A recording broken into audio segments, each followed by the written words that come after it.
பாட்டி கர்த்தர் நல்லவர், சந்தோஷமான காரியம். நான் இன்னைக்கு காலையில பாட்டி ஒரு 8 மணி இருக்கும், தாளமுத்து நகருக்கு டீ கடைக்கு டீ குடிக்க வந்தேன். அப்போ நான் தாளமுத்து நகர் வரும்போது நம்ம ஆலயத்துல போய் சில நேரங்கள்ல ஜெபம் பண்ணுவேன். நானா போய் விரும்பி போய் ஜெபம் பண்ணுவேன்.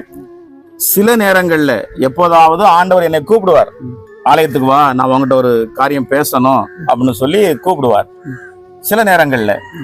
அதே மாதிரி இன்னைக்கு நான் அந்த டீ கடையில உட்காந்து டீ குடிச்சிட்டு இருக்கும் போது ஆண்டவர் உள்ளத்துல பேசினாரு, வா நீ சர்ச்சுக்கு வா, உங்ககிட்ட ஒரு காரியம் பேசணும் அப்படின்னாரா.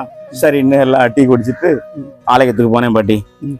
போய் ஆரம்பத்துல ஜெபம் பண்ணேன், எனக்காக, நம்ம ஊழியத்துக்காக, நம்ம இடத்துல ஜெபம் பண்ண கேட்டுக்கொண்டு எல்லாத்துக்காகவும் ஜெபம் பண்ணிட்டு அதுக்கப்புறம் தான் ஞாபகம் எனக்கு, ஆண்டவரே ஆலயத்துக்கு வா, ஒரு காரியம் பேசணும்னு சொன்னீங்களே, என்ன காரியம்னு கேட்கும் பொழுது ஆண்டவர் நம்மை கொண்டு நம்ம 2 பேரையும் வச்சு இந்த ஊழியத்தின் மூலமாக ஆண்டவர் செய்ய போகிற காரியங்களை என்னிடத்துல சொன்னார்.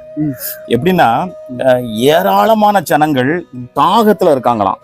அதாவது ஒரு வியாதியினால ஒரு தாகம், கடன் பிரச்சனைனால ஒரு தாகம், குடும்பத்துல நிம்மதி இல்லை, அது ஒரு தாகம் மாதிரி.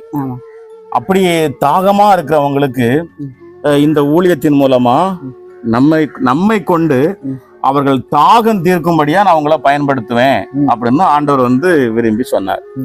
அதாவது என்ன, இன்னொரு காரியம் என்ன சொல்றாருன்னா, ஆழத்திலிருந்து, பூமியின் ஆழத்துல இருந்து சுத்தமான, சுவையான, பரிசுத்தமான நீரை நான் உங்க கையில தருவேன். நீங்க அதை எல்லா மக்களுக்கும் தாகம் தீர்க்கும்படியா நீங்க கொடுங்க, 2 பேரும் கொடுங்க அப்படின்னு ஆண்டவர் சொன்னார். எனக்கு ரொம்ப ஒரு ஆச்சரியமா இருந்துச்சு பாட்டி, ரொம்ப சந்தோஷம். அது மாதிரி வேதத்தின் ரகசியம், வேதத்துல உள்ள ஆழத்துல உள்ள ஆறுதல், சந்தோஷம், சத்தியங்கள் எல்லாம் நம்மை கொண்டு ஜனங்களுக்கு பருக கொடுக்கும்படியா நம்மை பரிமாறுற ஒரு சமையலுக்கு எப்படி பரிமாறுவாங்க, அந்த ஒரு பந்தி பரிமாறுவாங்கல்ல, அது மாதிரி பரிமாறுற வேலையை நமக்கு கர்த்தர் கொடுத்துக்கிறார். எவ்வளவு பெரிய பாக்கியம்ல.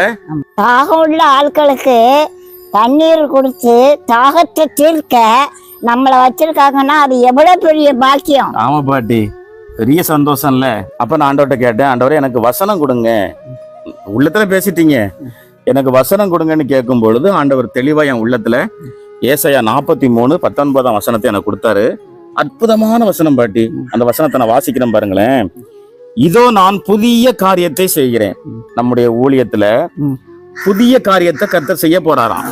என்ன காரியம் பாருங்க, இப்பொழுதே அது தோன்றும், அது தாமதம் இல்ல, நாளைக்கு இல்ல, அடுத்த மாசம் இல்ல, அடுத்த வருஷம் இல்ல, இப்பொழுதே இந்த காரியத்தை தொடங்குறார். நீங்கள் அதை அறியீர்களா, உங்களுக்கு தெரியாதா அதெல்லாம் அப்படின்னு நம்ம கேட்கிறாரு. உங்களுக்கு தெரியாதா, நான் செய்ய போறேன் அப்படின்னு சொல்லிட்டு, நான் வனாந்திரத்திலே வழியையும் அவாந்திர வெளியில் ஆறுகளையும் உண்டாக்குவேன். வனாந்திரத்துல வழியை உண்டாக்குவேன்னு சொல்றாரு பாட்டி கர்த்தர். அதாவது ஒரு காட்டுல நிக்கிறோம், அதுல இருந்து எப்படி நம்ம வெளியே போய் நம்ம ஊருக்கு போறது, வீட்டுக்கு போறது தெரியாம இருக்கும், அதுக்கு ஒரு வழியை காட்டுவாராம். அதாவது வியாதியில அதுல இருந்து சுகமாறதுக்கு வழியே இல்ல, டாக்டர் கைவிரிச்சிருப்பாங்க, ஆண்டவர் ஒரு வழியை காட்டுவாராம் அந்த வியாதியில இருந்து விடுதலை ஆகிறதுக்கு. இந்த கடன் பாரம், இதுல இருந்து எப்படி தப்பிக்கிறது அப்படின்னு தெரியாம முழிச்சுக்கிட்டு இருக்கவங்களுக்கு அந்த கடன்ல இருந்து தப்பிக்க காட்டுவார். இப்படி நம்முடைய ஜனங்களுக்கு இருக்கிற எல்லா துன்பத்திலும் துயரத்திலும் இருந்து அவர்கள் மீண்டு வருவதற்கு ஒரு வழியை காட்டுவேன் என்று கர்த்தர் சொல்லுகிறார். எவ்வளவு ஒரு அற்புதமான வார்த்தை பாருங்க.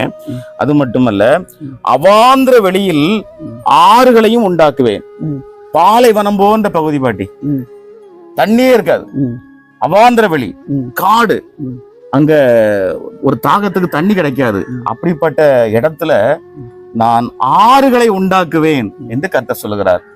இந்த ஊழியத்தை கொண்டு, நம்மை கொண்டு ஆண்டவர் சீக்கிரமா செய்ய போகிற காரியம் இது. அவரே நம்மை அழைத்து நமக்கு இந்த வார்த்தையை கொடுத்திருக்கிறார். ஒரு பெரிய பாக்கியம் பாட்டி. இப்ப ஊழியத்துல இதான் பாட்டி ஆசீர்வாதம்.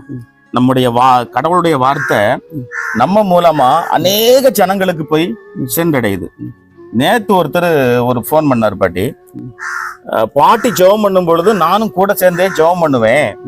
அப்படி ஜெபம் பண்ண பண்ண பண்ண என் பிரச்சனைகள் எல்லாம் கொஞ்சம் கொஞ்சமா மாறிட்டு, என் வியாதிகள் எல்லாம் கொஞ்சம் கொஞ்சமா நீங்கிட்டு, நான் நல்லா இருக்கிறேன்னு சொல்லி நேத்து ஒருத்தர் போன் பண்ணி சொன்னார். அதான கோடி சோத்திரம். ஆ, பாட்டி ஒரு ஊழியத்துக்கு ஆசீர்வாதம்னா பெரிய இடம் வாங்குறது, பெரிய பில்டிங் கட்டுறது மட்டும் ஆசீர்வாதம் இல்ல. இந்த ஊழியத்தால ஜனங்கள் பயன் பெறுறாங்களா, ஜனங்கள் ஆறுதல் அடைகிறாங்களா, ஜனங்கள் விடுதலை அடைகிறாங்களா, ஜனங்கள் ரட்சிக்கப்படுறாங்களா, அதுதான் ஒரு ஊழியத்துல ஆசீர்வாதம். நம்ம அதுக்காக நம்மள ஊழியத்தை ஆசீர்வதிக்க மாட்டாருன்னு இல்ல. இப்ப நமக்கு சொந்த கூடாரம் கிடையாது, விபிஎஸ் நடத்தணும், வீட்டுக்குள்ளதான் ஒரு போட்டிருக்க செட்ல தான் வச்சு நடத்தணும். கிளாஸ் பிரிக்கும் பொழுது ஹாலில் ஒரு கிளாஸ், ஜபாரியில ஒரு வகுப்பு, பெட்ரூம்ல ஒரு வகுப்பு, அப்படி அங்கங்க வச்சு நடத்தணும். கஷ்டப்பட்டோம். ஆண்டவர் பார்த்துட்டு இருக்காருல்ல. நமக்கு ஏற்ற வேலையில நல்ல விசாலமான ஒரு இடத்த கொடுத்து, நான் விசுவாசிக்கிறேன் அடுத்த வருஷம் விபிஎஸ் விசாலமான சொந்த இடத்துல கர்த்தர் நடத்துவார். நான் விசுவாசிக்கிறேன். கர்த்தர் நிச்சயமா செய்வார். அப்படின்னா பாட்டி இன்னைக்கே அந்த காரியத்தை அவர் செய்ய தொடங்கிட்டாரு. இப்பொழுதே தோன்றும்ட்டாரு. இன்று முதல் என்னை கொண்டு, உங்களை கொண்டு, இந்த ஊழியத்தை கொண்டு ஆண்டவர் அநேகருக்கு தாகம் தீர்க்க சித்தமாயிருக்கிறார். அவருடைய தாகம் தீரும், ஆத்ம தாகம் தீரும். எல்லாவற்றையும் ஆண்டவர் தீர்த்து ஜனங்களை ஆசீர்வதிக்க போறாரு. அந்த நல்ல செய்தியை தான் இன்னைக்கு நம்ம 2 பேரும் பேசுவோம்னு சொல்லி பேசியிருக்கிறோம். கவலைப்படாதீங்க, இது ஒரு சின்ன ஊழியம்தான். ஆனாலும் இந்த சின்ன ஊழியத்தை கொண்டு ஆண்டவர் உங்களுக்கு பெரிய அற்புதங்களை செய்து கொண்டிருக்கிறார், இன்னும் செய்ய போகிறார். சோர்ந்து போகாதீங்க. கர்த்தர் உங்களுக்கு பலன் கொடுப்பார். உங்களுடைய தாகம் தீரும். எந்த தாகத்துல நீங்க தீராத தாகத்துல இருந்தாலும் உங்கள் தாகத்தை தீர்த்து உங்க குடும்பத்துல பரிபூர்ண சமாதானத்தை கர்த்தர் நிச்சயமாக தருவார். கர்த்தர் உங்களை ஆசீர்வதித்து உங்களை காக்க கடவர். ஆமேன்.